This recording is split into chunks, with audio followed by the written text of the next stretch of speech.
Mateus capítulo de número 1, nós iremos ler do verso 18 até o verso 25.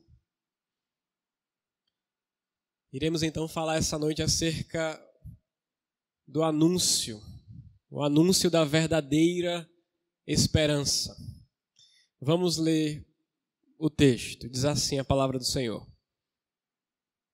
Foi assim o nascimento de Jesus Cristo. Maria, sua mãe, estava prometida em casamento a José, mas antes que se unissem, achou-se grávida pelo Espírito Santo.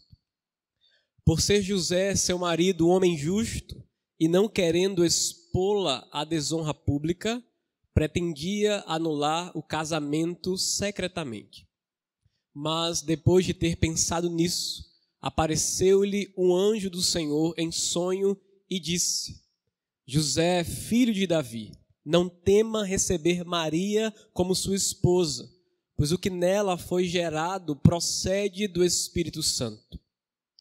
Ela dará à luz um filho, e você deverá dar-lhe o nome de Jesus, porque ele salvará o seu povo dos seus pecados. Verso 22. Tudo isso aconteceu para que se cumprisse o que o Senhor dissera pelo profeta. A virgem ficará grávida e dará à luz um filho, e lhe chamarão Emanuel, que significa Deus conosco. Ao acordar, José fez o que o anjo do Senhor lhe tinha ordenado e recebeu Maria como sua esposa. Mas não teve relações com ela, enquanto ela não deu à luz um filho, e ele lhe pôs o nome de Jesus. Amém? Vamos orar ainda, irmãos, mais uma vez. Senhor, nós te agradecemos por estarmos aqui essa noite. Te agradecemos por esse privilégio maravilhoso de podermos parar um pouco e ouvir a tua voz. Nós necessitamos ouvir a voz do Senhor.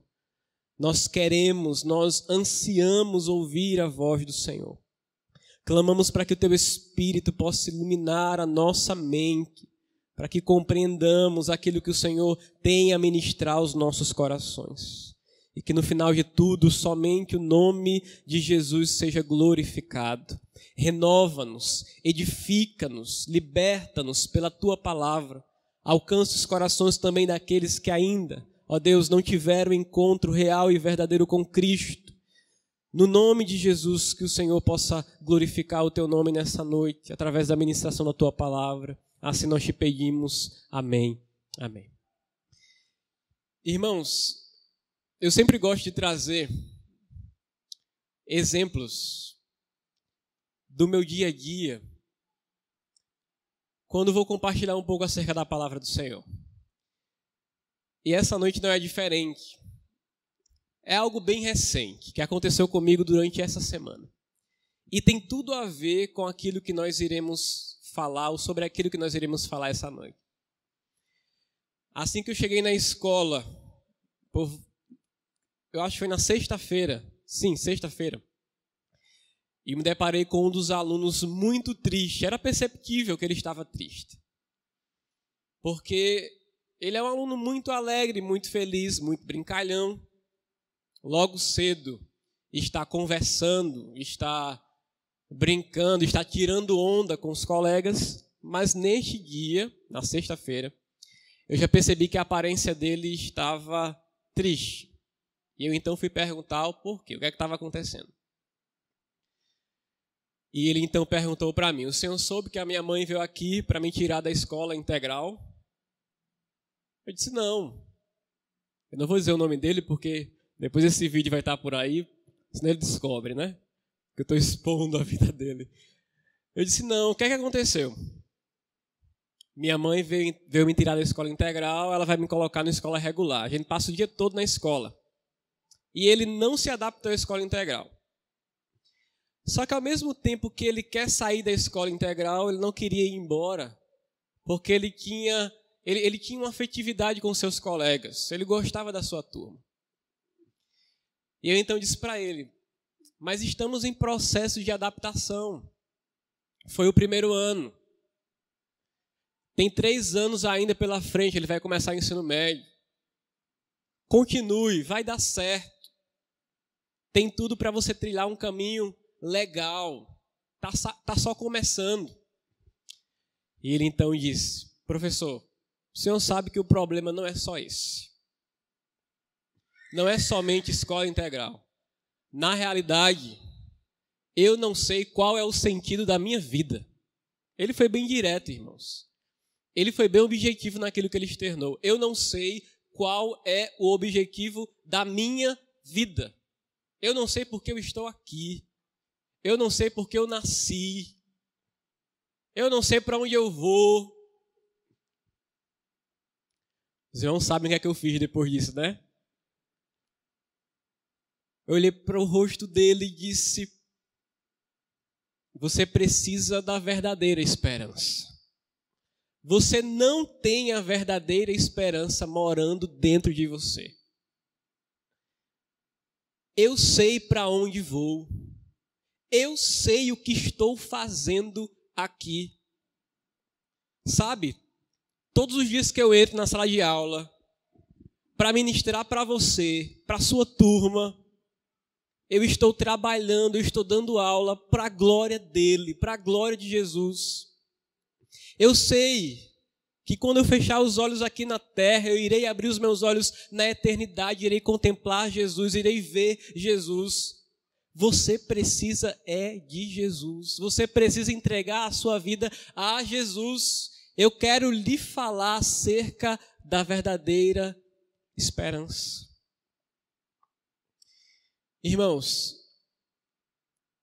esse meu aluno é só um exemplo de vários outros exemplos que temos aí, mundo afora, ao nosso redor, de pessoas que estão sem esperança, de pessoas que acordam diariamente e não sabem como será o seu dia, não sabem o que fazer, não sabem o porquê estão aqui. Vivemos em um mundo de desesperança. As pessoas correm de um lado para o outro, buscando por caminhos que não irão de forma nenhuma, de maneira nenhuma, satisfazer-lhes o vazio dos seus corações. A grande questão é o que nós estamos fazendo como igreja do Senhor. Que mensagem temos carregado? A quem temos anunciado? Jesus Cristo é a verdadeira esperança. Nós lemos um texto que está inserido dentro de um contexto em que a desesperança também governava em Israel. O povo de Israel estava vivendo debaixo do jugo romano. Um jugo pesado, impostos altíssimos. Tinha Herodes governando de um lado, oprimindo o povo. Fora isso, o imperador Otávio, governando toda a Roma antiga e as regiões adjacentes.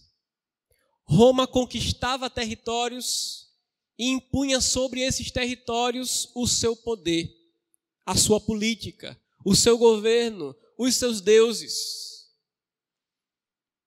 Nós lemos um texto que está inserido em um contexto de desesperança. Israel olhava para trás e se lembrava daquilo que o Senhor tinha prometido. Mas 400 anos se passaram, irmãos. E cadê o cumprimento das promessas? Cadê a ação do Deus de Abraão, de Isaac e de Jacó, que redimiria o seu povo, que salvaria o seu povo, que daria novos sonhos, novas possibilidades de vida, um novo amanhã para o seu povo? Mas, irmãos, nós sabemos pela revelação bíblica que o nosso Deus, quando Ele promete algo, Ele cumpre. E Israel sabia bem disso. estavam aguardando o cumprimento da profecia. E aprove a Deus, o apóstolo Paulo declara em Gálatas, capítulo 4, verso 4, que na plenitude dos tempos, o Senhor visitasse Israel novamente e trouxesse à tona o cumprimento da promessa através de uma mulher. E o texto que nós lemos fala acerca desse anúncio. O anúncio daquela esperança que estava guardada lá nos porões dos corações dos israelitas. E essa esperança teria que ser trazida à tona novamente. O Senhor, então, através do anjo Gabriel, visita Maria, visita José, numa das regiões mais pobres de Israel. E ali, do meio da pobreza, o Senhor evidencia, o Senhor externa riqueza. Uma riqueza que iria ser distribuída aos corações de todos aqueles que crescem na promessa. Uma riqueza que iria dar ânimo novamente a um povo que estava cabisbaixo, sem direção, sem saber para onde ir. Um povo que muitas vezes esperava que o Messias viesse para lhes libertar do domínio, do jugo político de Roma. Mas um povo que passaria a compreender mais na frente que o maior domínio que estava imperando em suas vidas não era o domínio do Império Romano, mas sim o domínio do pecado. O pecado que lhes afastava de Deus, o pecado que lhes fazia cegos, errantes, se esquecerem daquilo que o Senhor tinha dito, se esquecerem daquilo que o Senhor tinha prometido.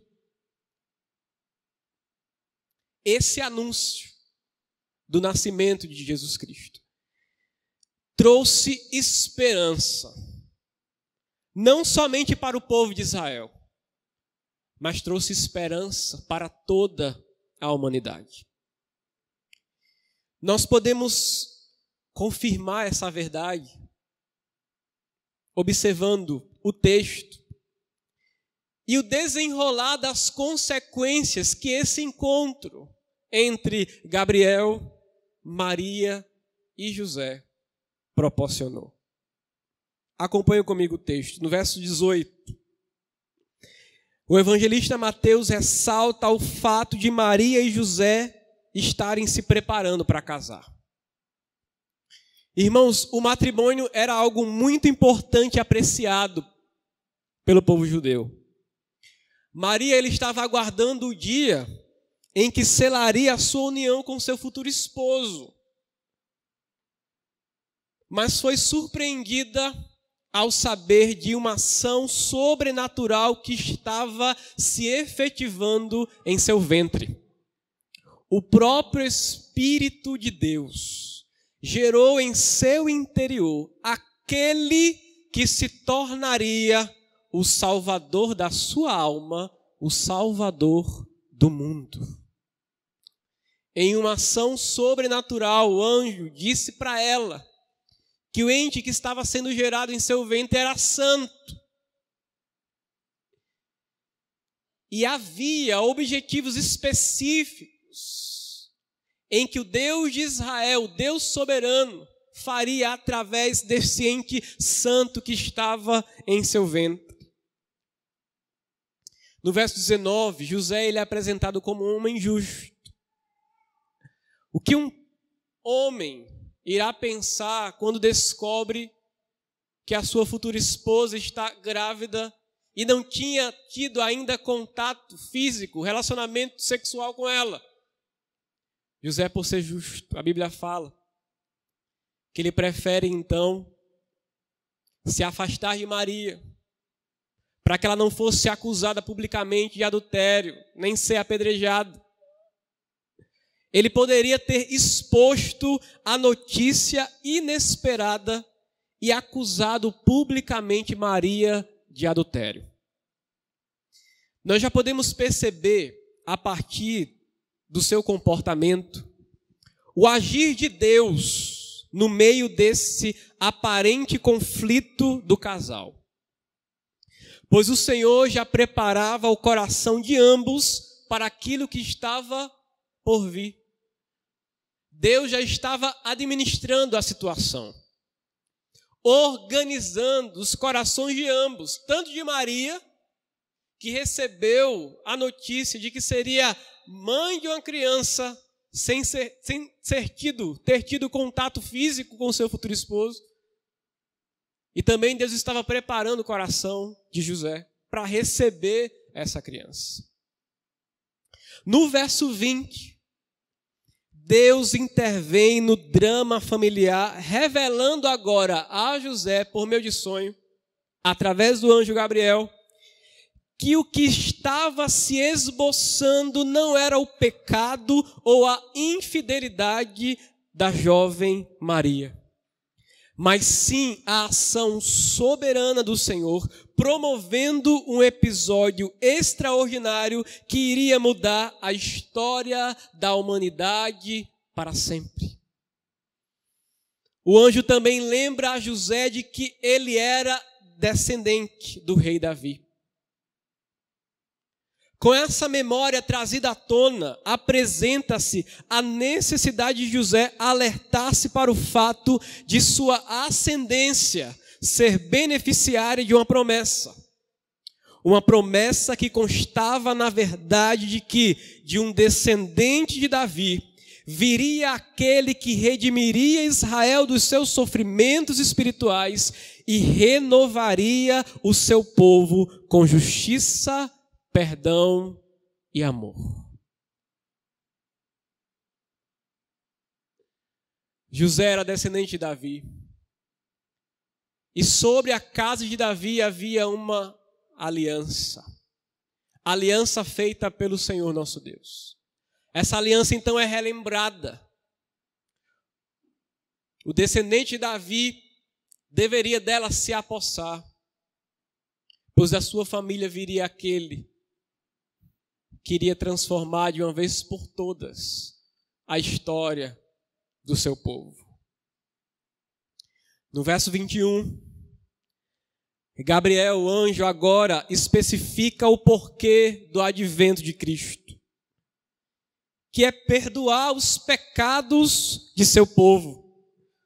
O nome Jesus é mais uma vez ressaltado para evidenciar o propósito do Cordeiro de Deus, que é tirar o pecado do mundo.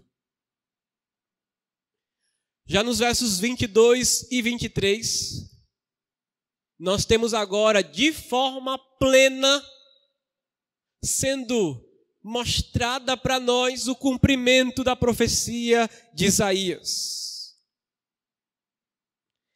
que se cumpre quando Maria torna-se grávida do Deus conosco, Emanuel.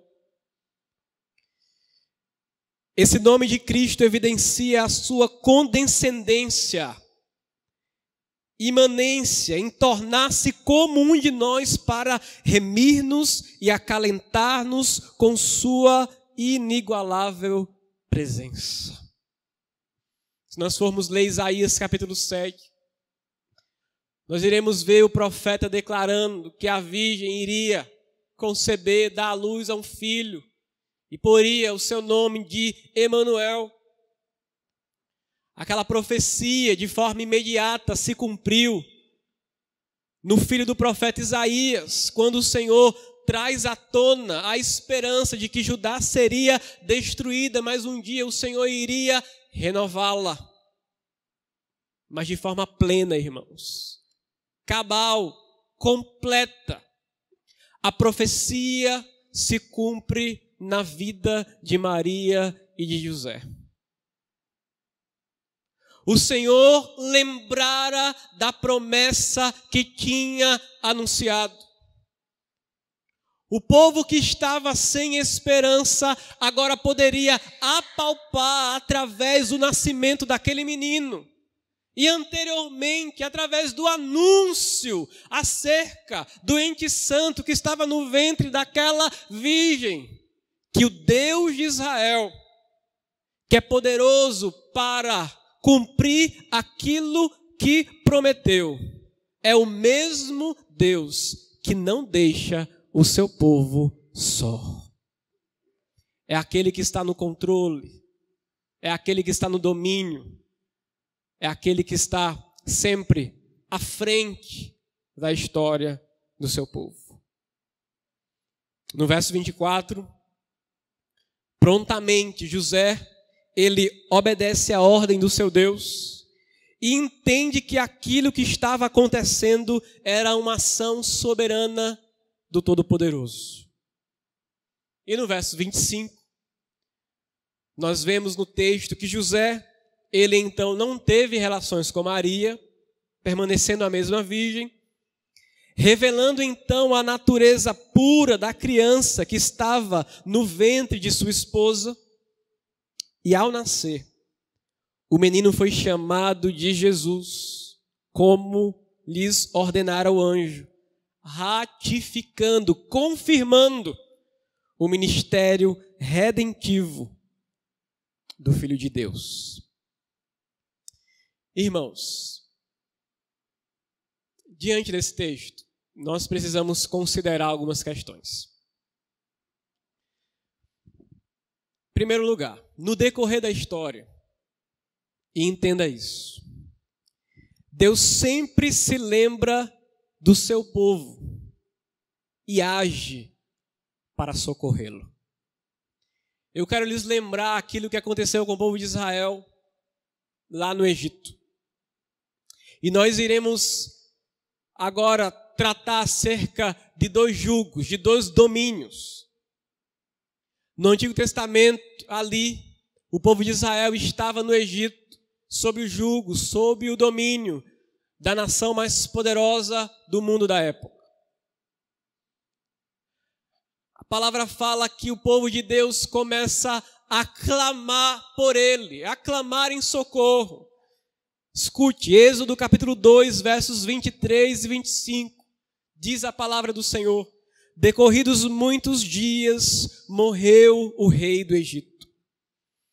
Os filhos de Israel gemiam sob servidão e por causa dela clamaram, e o seu clamor subiu a Deus. Ouvindo Deus o seu gemido, lembrou-se da sua aliança com Abraão, com Isaque e com Jacó. E viu Deus os filhos de Israel e atentou e observou a sua condição.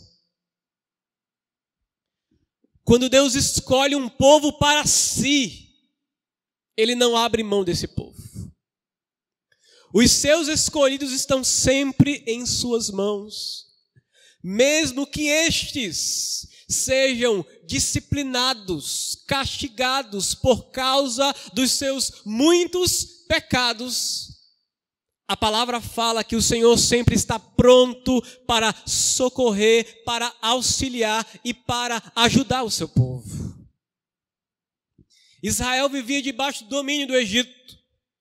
E o Senhor então levanta Moisés para libertar o povo daquele domínio. Estávamos sob o domínio do pecado. A mensagem do verdadeiro Natal, ela é a mesma. E sobre ela nós falamos todos os domingos. Estávamos debaixo do domínio do pecado.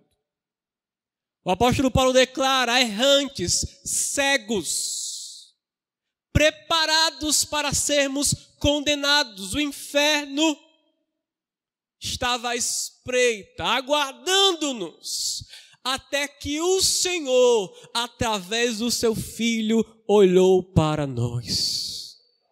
Olhou para mim e para você e resolveu nos resgatar, resolveu nos perdoar, resolveu observar a nossa situação deplorável, desgraçada, terrível. E por sua bondade, por seu amor, por sua graça, sem merecer-nos, Ele resolveu nos amar. Ele resolveu nos salvar. A nossa alma clamava por Ele, mas nós não sabíamos quem Ele era. O nosso espírito suplicava pela eternidade, mas nós não compreendíamos o que ela significava. Até que Ele resolveu abrir os nossos olhos, irmãos, e tirar de dentro de nós a escuridão pecaminosa que havia. Sabe por que você está aqui hoje? Porque o Deus de Israel se lembrou de você. Olhou para você, olhou para mim e teve misericórdia de nós. Nós não o conhecíamos, mas Ele resolveu se revelar para nós. Essa é a verdadeira esperança que nós temos. Outra coisa que nós podemos aprender com esse texto, ou relembrar, ou meditar acerca desse texto, é que não há absolutamente nada difícil que Deus não possa fazer.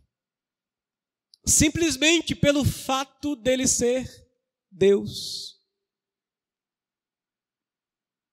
Reflita comigo acerca da concepção virginal de Jesus. Nós cremos pela fé, sem contato físico nenhum. O ente santo foi gerado no ventre daquela virgem. E Gabriel disse para Maria, agora lá no Evangelho de Lucas, capítulo 1, 37, Maria, porque para Deus não haverá impossíveis em todas as suas promessas. Ele tinha falado isso antes de relembrar para ela que Isabel, a sua parenta, estava grávida de João. Isabel, que era estéril, que não poderia ter filhos.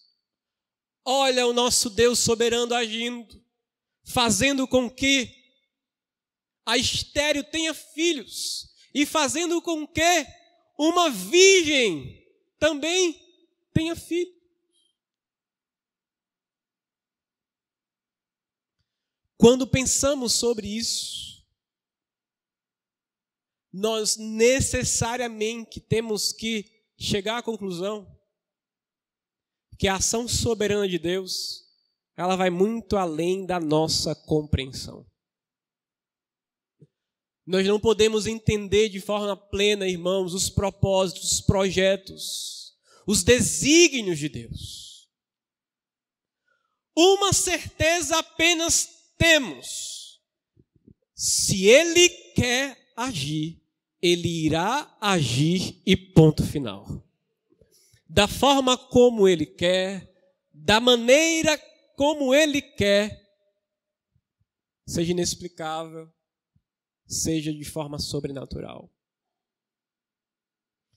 Diante disso, nós precisamos relembrar que a esperança que habita em nós, ela fala de coisas futuras. E é por isso que nós não podemos nos apegar a coisas terrenas. Porque agora a nossa percepção, ela é espiritual, ela é sobrenatural, ela é do alto. Aquilo que aconteceu no interior da Virgem veio do alto. O ente santo que dela nasceu era homem, era Deus, era homem ao mesmo tempo. Nós estamos tratando acerca de coisas espirituais que estão muito além da razão. E diante disso, precisamos somente ter a convicção de que, por causa dessa ação soberana de Deus, o único retorno que a Ele nós devemos dar é um comportamento de descanso, segurança e fé, sabendo que Ele tem o controle de todas as coisas. Nós aprendemos também outra coisa com o texto. Texto que fala acerca desse anúncio, o anúncio da verdadeira esperança. Jesus Cristo, Ele revela a presença do próprio Deus em nosso meio, pois o mesmo possui a prerrogativa de também ser Deus. Ele é o Emanuel, Ele é o Deus conosco. João capítulo 1, verso 14, e o verbo se fez carne e habitou entre nós e colocou a sua tenda do nosso meio e tabernaculou conosco, cheio de graça e de verdade, e vimos a sua glória, glória como do unigênito do Pai. Jesus em nosso meio, Jesus dentro de nós, reinando nos nossos corações, é o próprio Deus habitando em nós. Quem quer ir ao Pai tem que passar primeiro pelo Filho. Quem quer conhecer o Pai tem que conhecer primeiro o Filho. Ele é o caminho, Ele é a verdade, Ele é a vida. Ele é o próprio Deus se revelando a nós. E agora Ele reina, Ele governa, Ele preenche a sua igreja, o seu rebanho, através da pessoa soberana e poderosa do Espírito Santo que está no nosso meio, reinando, renovando-nos, fortalecendo-nos e vivificando em nossos corações a esperança de que um dia estaremos com Ele na glória. Essa narrativa também nos lembra outra verdade. E é bem daquilo que eu já falei anteriormente. Jesus Cristo, Ele veio libertar-nos dos nossos pecados. O apóstolo Pedro declara em sua primeira carta, capítulo 2, verso 24. Carregando Ele mesmo em seu corpo, sobre o madeiro, os nossos pecados, para que nós, mortos para pecados, vivamos para a justiça. Por suas feridas fostes sarados. E aqui nós temos duas verdades trazidas à tona, irmãos. Primeiro, Jesus morreu pelos nossos pecados. Ponto. Sabendo disso agora, o apóstolo Pedro declara: vocês agora devem morrer para o pecado. Viver para Ele, para a justiça, para a glória dEle. Os vossos corpos, as vossas almas foram saradas com o sacrifício de Cristo. E agora, como diz o apóstolo Paulo, todos os vossos membros devem ser consagrados para a justiça. E o que vocês fizerem ou vierem a fazer é para a glória dEle, para a honra dEle. É por isso que trago à tona mais uma vez a nossa percepção, a nossa visão de mundo que foi transformada.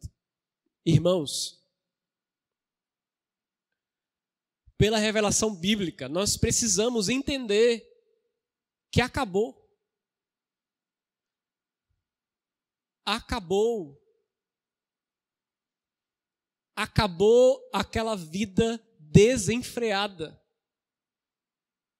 que tenazmente nos assediava a viver de acordo com o mundo e a sua iniquidade. Acabou.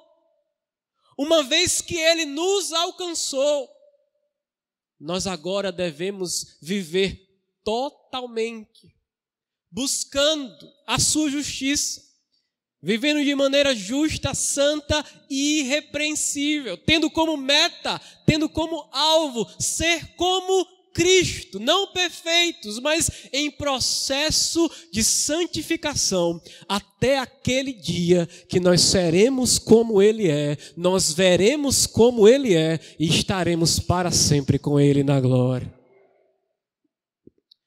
É por isso que é incompreensível pessoas que se dizem crentes, salvas, viverem de forma desregrada, pecaminosa, ímpia. Pedro é claro, ele diz: ele morreu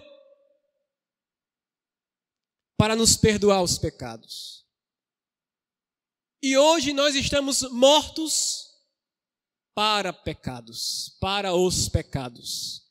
E devemos agora viver para a justiça.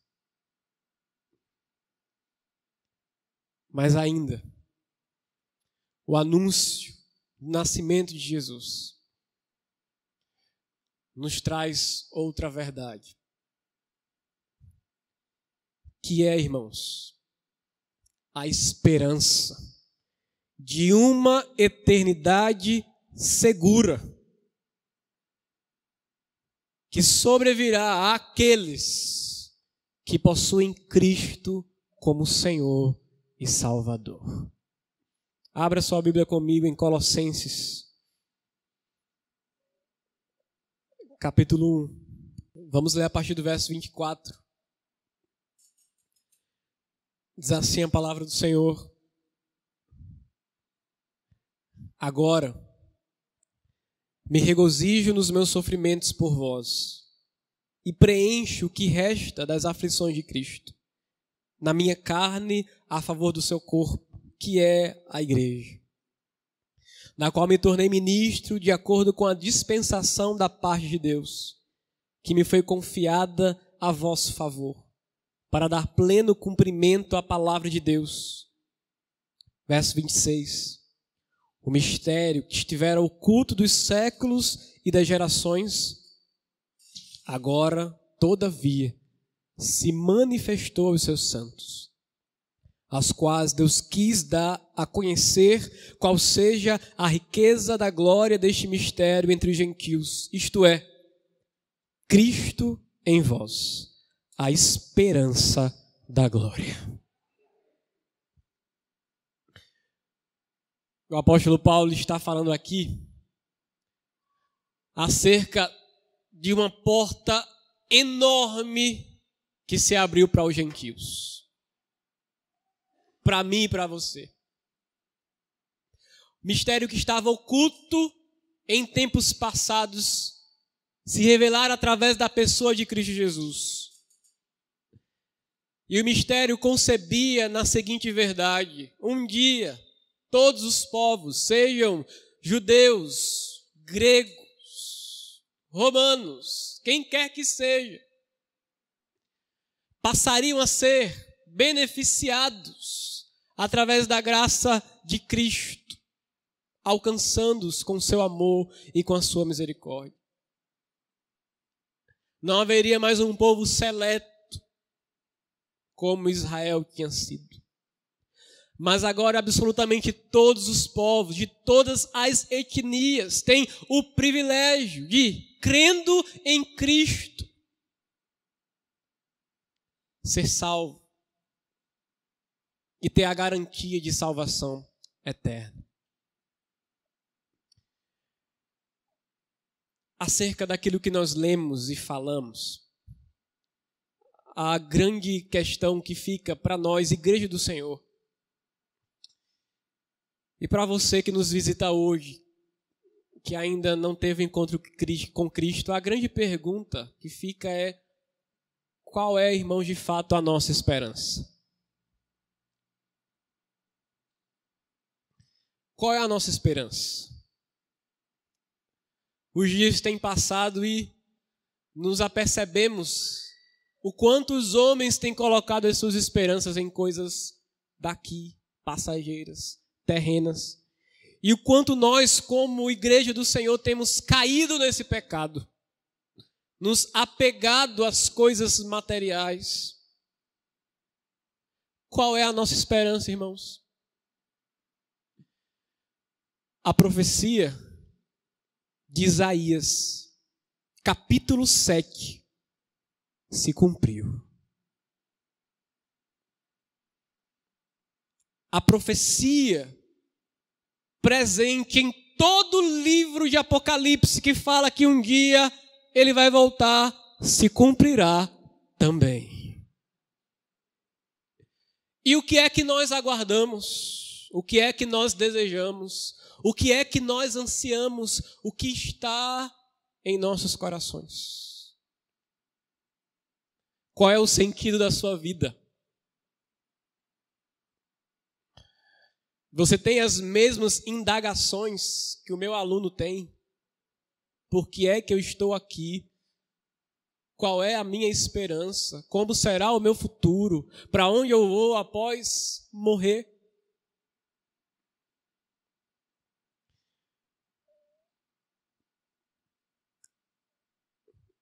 Eu quero concluir essa palavra com um poema chamado Jesus de Nazaré. Um poema bem simples, mas que revela as verdades nas quais cremos. Muito belo, de Irineu Messias. Ele declara assim: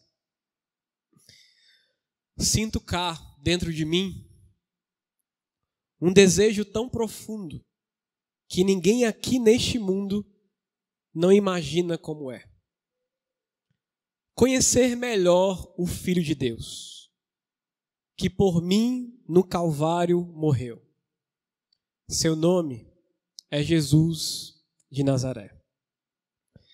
Seu nome é tão milagroso que do velho homem faz o novo e aos caídos põe de pé.